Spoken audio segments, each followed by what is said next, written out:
Sin has separated us from God. We were created for an intimate relationship with God. From the very beginning, He intended for us to live in communion with Him, to know His love, and to walk in His ways. But something went wrong. Sin entered the world, and with it came separation from God. This is the heart of our human problem, the distance between us and our Creator caused by sin. Sin is not merely the breaking of a rule, it is a rejection of God and His will. It is the turning away of the human heart from the one who is the source of life and love.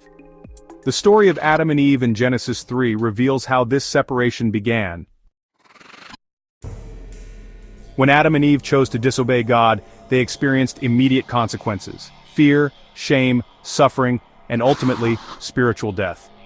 Their sin was not just a mistake, it was a rupture in their relationship with God. They hid from Him, and their perfect communion with Him was lost. For all have sinned and fall short of the glory of God.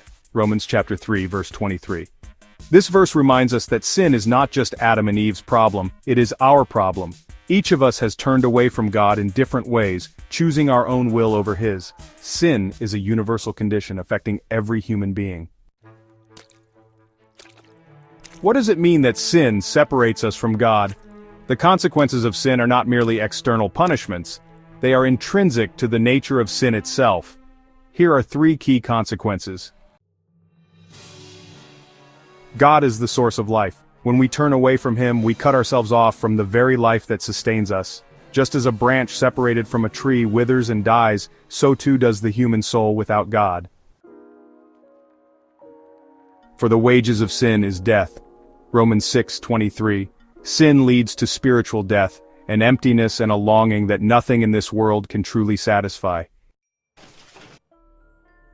Sin brings brokenness into the world. It distorts our relationships with God, with others, and even within ourselves. It introduces suffering, injustice, and division into human life. Think about the effects of sin in the world today: war, hatred, dishonesty, and personal struggles with addiction, anxiety, and despair.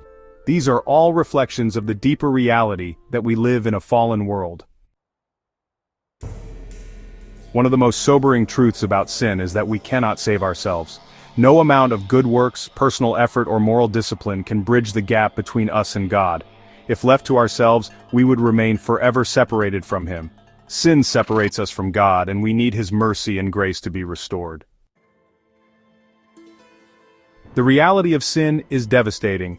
It is the great problem of the human condition. But even in our separation, God does not abandon us. Though we cannot save ourselves, God, in His great love, has made a way for us to be restored. The story does not end in separation, it moves toward redemption. In the next part of the Kerygma, we will explore how God Himself provides the solution to our sin, offering us reconciliation and new life through Jesus Christ. Do I recognize the ways sin has affected my relationship with God? Have I ever felt the emptiness that comes from being separated from Him? Am I open to the grace that God offers to restore me? Stay tuned for the next part of the Kerygma, God's response to our separation, salvation through Christ.